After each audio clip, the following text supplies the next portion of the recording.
When it comes to doing your eyeshadows, one tool that I think a lot of women skip over, which you really shouldn't because it's super inexpensive and it pops right on in next to all of your eyeshadow colors, is our cleansing tile, okay? Let me just show you what it does here. I don't use it for any of my cream products because I like the way that I can blend and have that multi-dimensional look on my face, but I do use it for my eyeshadows because if I'm gonna come into a darker color, let's say I'm coming into oak, and I'm going to apply oak onto my eyes like so, okay?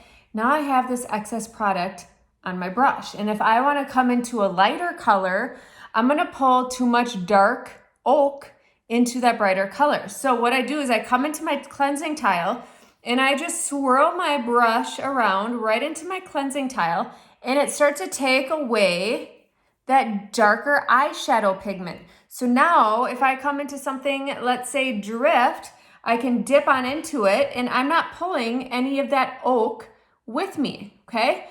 So keep one of these right in with your eyeshadows. Anytime you go between colors, especially a very light or a very dark, I want you to come in here and clean off your brush in between. It's going to help when it comes to doing an eyeshadow look, even with the big fluffy end of your brush. Just come and get that excess product off, okay?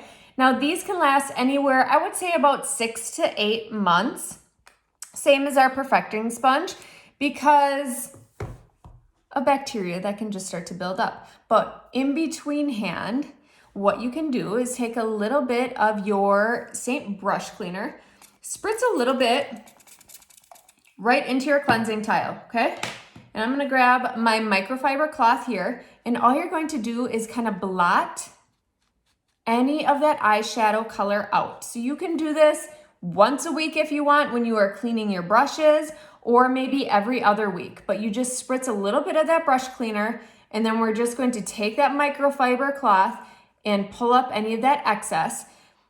This little material that is on here is held in there with glue. So that's why over time, 6 to 8 months, you're gonna wanna replace these. But in the meantime, you just don't want any of that excess brush cleaner hanging out in here, okay? So you just pull up all the excess, and now it's nice and clean and good to use for the next time. So I would highly suggest grabbing one of these, placing it right on in with your eyeshadow powders so you have it to clean off your brush.